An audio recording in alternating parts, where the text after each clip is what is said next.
자, 대표팀 발표 얘기를 해볼까요? 네. 새로운 얼굴들이 많이 들어왔습니다. 맞아요. 손흥민 선수는 일단 뽑았는데 안 뽑을 수가 없죠. 네.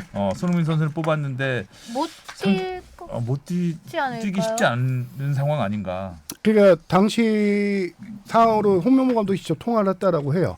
근데 최근에 언론 보도, 어제 오늘까지 나온 언론 보도를 종합하면은 손흥민 선수의 햄스트링 부상이 그렇게 심각하진 않다라는 상황인 것 같고요. 영국 언론들은 지금 당장 10월 4일 헝가리 원정에서 열리는 유로파 원정 경기까지는 힘들더라도 이번 주말 10월 6일 날 열리는 브라이튼전에는 출전할 것으로 다 전망하고 있거든요. 영국 언론은? 예, 영국 언론이 그렇게 보도를 하고 있는데 이 주목할 점은 햄스트링 분명히 이상 징후가 있었어요. 유로파 리그 경기 전에 브렌트포드 할 때에서도 약간 짚는 게 있었고. 조심해야 돼. 그렇죠. 후반 시작하자마자 손흥민 선수가 한 2번 정도 왼쪽 허벅지를 만지다가 결국 그렇게 탈이 나게 된 건데 손흥민 선수의 특징을 좀 살펴봐야 되는 게 제 축구협회 관계자한테 예전에 들은 얘기인데 손흥민 선수의 몸 근육이 한국 일반 우리 다른 선수들하고 좀 다르대요. 어떤 면에서? 회복 속도가. 빠르다. 그러니까 이 선수는 나이가 있음에도 이 아시안컵쯤 때 들은 얘기인데 나이가 있음에도 후배 선수들보다 피로 회복 속도가 훨씬 빠르다. 이게 거기는 다 데이터 자료를 보잖아요. 뭐 젖산 수치라든가 이런 걸 볼 텐데 그리고 재미있는 말을 했는데 근육이 되게 쫄깃쫄깃하대요. 다른 선수들에 비해서. 근데 이게 그러니까 말랑말랑할수록 좋은 근육이라고 하던데. 그럼요. 딱딱하면 탄력이 좋다는 거죠. 굳으면 안 네. 되죠. 굳으면 찢어져요. 근육은. 탄력이 좋다는 거죠. 햄스트링은 지금 뭐 이제 당연히 근육 미세 파열일 텐데 손흥민 선수가 이전에 2020년도에 햄스트링 파열이 살짝 왔을 때 그때 8일 만에 복귀를 합니다. 그렇죠. 그때 그건가 맨유전 복귀해서 맨유전 골 복귀해서 골 넣고 넣고 내 몸에 그때 마법이 네. 일어났다. 실질적으로 정확히 부상 정도가 공개적으로 나온 게 아니기 때문에 복귀 전망까지는 모르겠지만 이번에 만약에 영국 언론의 예상대로 10월 6일 날 복귀를 한다고 하면 또 9일 만에 복귀인 거거든요. 그렇게 되면은 요르단 원정, 이라크까지 출전은 가능할 수 있다. 그래서 비행기 타고 왔다 갔다 하는 게 그게 크죠. 예. 아무리 비즈니스 탄다고 해도 맞아요. 힘들어요. 오래 앉아 있어야 되고 이게 나이가 들면 점점 힘들거든요, 비행이. 그래서 햄스트링이라는 게 원래 저도 찢어져 봐서 아는데 쉬어야 되는데 그냥. 이게 기미가 오거든요. 어느 날 갑자기 확 이게 맞아. 오는 게 아니라 약간 따끔한 게 와요. 근데 그때 계속 뛰면 이제 푹 찢어지는 거고. 근데 이제 아무래도 이제 그 체계적인 관리를 받겠죠. 손흥민 선수 같은 경우는 그 타고난 그 쫄깃쫄깃한 근육도 있고 하니까 회복이 잘 되면 좋은데 아무래도 이제 나이도 있고 해서 관리를 잘해야 될 거예요. 그럼요. 홍명보 감독도 그 얘기를 했어요. 지금 이 시점만 보는 게 아니라 본선에서에도 손흥민 선수의 몸 상태를 봐야 되기 때문에 그거는 향후 2, 3년 동안 계속 좀 관리를 해줘야 될 상황 같아요. 그렇죠. 네. 햄스트링이라는 게 뭐 수술하고 이런 게 아니기 때문에 그냥 쉬어야 되거든요. 그러니까 다시 붙기를 기다려야 되는 그런 거라 지쳐서 아마 그러는 거니까. 그때 다리 만지면서 허벅지 만지면서 그때 스스로 교체된 거는 굉장히 잘한 선택이고 그렇죠. 뭔가 기미가 살짝 왔다고 느꼈나 봐요. 네네네. 그래서 관리를 잘해서 그 손흥민까지 없으면 또 안 되죠. 지금 이렇게 어수선한 상황에 캡틴이 없으면 관리의 필요성이 더 절실한 것 중에 하나가 영국 언론의 이런 보도를 봤는데 토트넘 포스테코글루 감독의 스타일상 강한 전방 압박과 빠른 스피드를 활용한 역습, 사이드 전개 이런 플레이 스타일을 하기 때문에 토트넘 선수단의 햄스트링 부상이 그렇게 많다고 해요. 그렇지 무리가 가니까 네. 아무래도. 그러니까 이게 그 햄스트링이 갑자기 움직일 때 끊어지거든요. 그래서 지금 현재만 하더라도 손흥민 선수 햄스트링 부상이죠. 프랑스 그 어린 선수 이름 뭐였죠? 은동벨레 이름 비슷했던 제가 이름 까먹었는데 그 선수도 지금 햄스트링이고요. 그다음에 얼마 전 경기에서 미친 질주를 보여줬던 중앙 수비수 판더펜도 햄스트링으로 엄청 고생했었어요. 정말 미친 실주던데요. 그래서 그때 좀 신기했던 게 지난 시즌 토트넘을 생각해 보면 좀 리그컵이라든지 다른 그러니까 리그 경기 말고 다른 대회들이 일찌감치 떨어지면서 사실 경기적인 일정에서는 좀 수월한 게 있었는데 그렇게 부상 선수가 많았거든요. 그래서 이 팀은 메디컬 팀이 좀 이상한 건가라는 생각을 좀 했었는데 스타일인데 아까 이름 보니까 오도베르 선수였네. 오도베르. 그 선수는 되게 10대 어린 선수인데도 지금 햄스트링이 왔어요. 네. 조심해야겠다. 햄스트링 다 회복된 다음에 의사가 하는 말이 그 신호등 깜빡일 때 갑자기 뛰지 말고 그 갑자기 멈춰서지 말고 조심하라고. 햄스트링이 재발이 잘 되거든요. 자, 그리고 명단을 보면 김승규 선수가 다시 이름을 올렸습니다. 오랜만이야. 김승규 골키퍼가 김승규 골키퍼 십자인대 네. 김승규 골키퍼가 부상이었죠. 아시안컵 기간 도중에 훈련하다가 십자인대가 파열돼가지고요. 당시에 이제 십자인대 수술을 하고 지금 복귀를 해가지고 리그에서 지금 6경기 출전해서 20점, 상당히 37점 빨리 빨리 회복했네요. 회복했다. 빨리 십자인데 회복했죠. 엄청 큰 부상인데. 맞아. 다쳐왔죠? 십자인데 여기 두 분 다 경험이 있으셔가지고. 2월 달에 했고 지금 9월에 복귀라고 하면 7개월 만에 복귀면 상당히 빠른 거죠. 네, 빠르네요. 전방 십자인대만 나갔으면 좀 빠를 수 있죠. 네. 두 개 다 전방 후방 다 나가면 이제 힘들- 1년 넘어가는 네. 거고. 그래서 지금 조현우 골키퍼와의 경쟁이 좀 관심사죠. 김승규 조현우 골키퍼는 러시아 월드컵, 김승규 골키퍼는 카타르 월드컵. 그러니까 김승규 골키퍼가 이제 메인으로 뛰다가 음. 그 십자인대 부상 이후 조현우 골키퍼가 계속 뛰고 있는 거잖아요. 네. 자, 과연 이번에는 다행인 게 아시안컵 때도 사실 김승규 골키퍼 넘버원 골키퍼가 사실 자리를 비우면은 대표팀 자체가 이렇게 흔들릴 수 있잖아요. 이런 그 되게 뛰어난 골키퍼 1, 2번 골키퍼가 있는 게 우리 팀에서 참 다행이다. 사실 김승규 골키퍼는 카타르 월드컵 때 좀 부진해가지고 그쵸, 몇 개 좀 더 막아줬으면 좋았을 텐데 이런 게 좀 좀 아쉬운 게 있었죠. 브라질전에서 특히 가나전도 그랬고. 거의 유효 슈팅 다 먹지 않았나. 그리고 저는 이번 명단의 포인트 중에 하나를 중동 원정 맞춤형 명단이다라고 조금 봐야 될 것 같아요.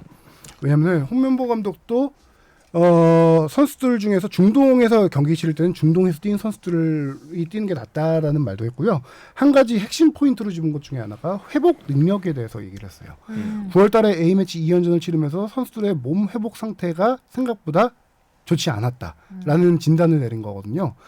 그렇게 해서 이번에 그 유럽 한 가지 제일 주목할 점은 중동에서 첫 경기가 열린다는 거예요. 네. 이게 한국에서 열리고 중동 가면은 얘기가 달라져요.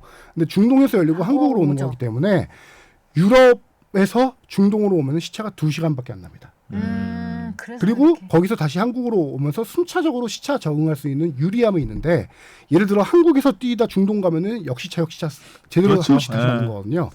그렇게 해서 보면은 9월 달에 K리거와 동아시아에서 뛰는 선수가 K리거 합쳐서 뽑힌 명단이 14명이었어요. 26명 중에. 이번에 10월에 9명으로 확 줄어들었습니다. 그만큼 유럽파들을 더 많이 기용하고 중동에서 뛰는 선수들을 더 많이 해서 이 시차에 맞춰서 뛰겠다. 라는 얘기고요. K리거에서 줄어든 명단 중에 대표 주자 2명이 큰정우영과 김영건 선수입니다. 이 선수들 89년, 90년생이거든요. 회복 능력, 중동 갔다 왔다.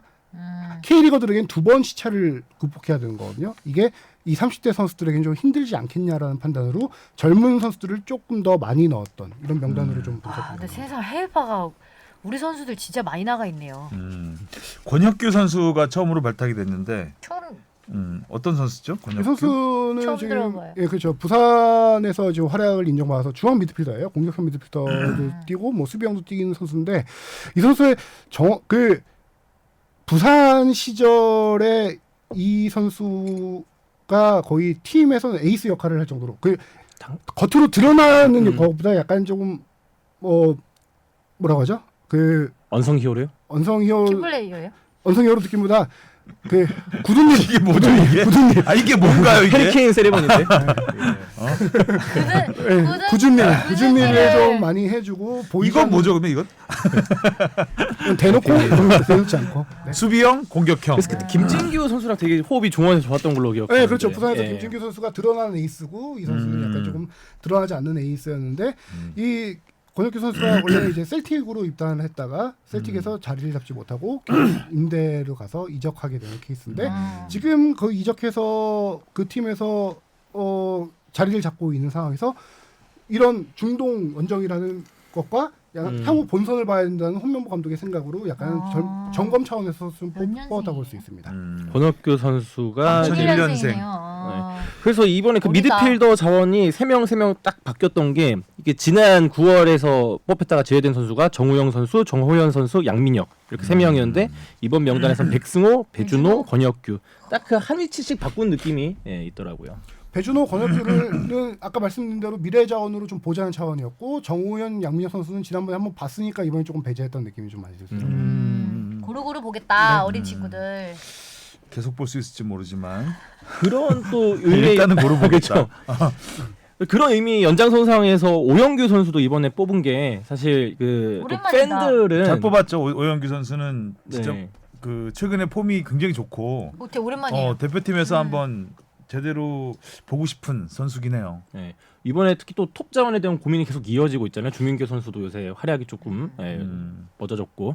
근데 이번에 특히 또 이영준 선수랑 오영규 선수 두 선수가 그 유럽 리그에서 워낙 활약을 펼치고 있으니까 이 두 선수 점검해봐야 되는 거 아니냐, 써봐야 되는 거 아니냐 이런 얘기인데 이번엔 뭔가 오현규 선수에게 먼저 기회를 준 것 같더라고요. 그렇죠. 이영준을 뽑으면 오세훈을 빼야 되는 상황이 될 수도 있죠. 그렇죠. 워낙 비슷하니까 체형도 비슷하고 네. 스타일이 스타일도 스타일 비슷해서 똑같은 스타일의 톱 원톱을 뽑기는 좀 어렵다.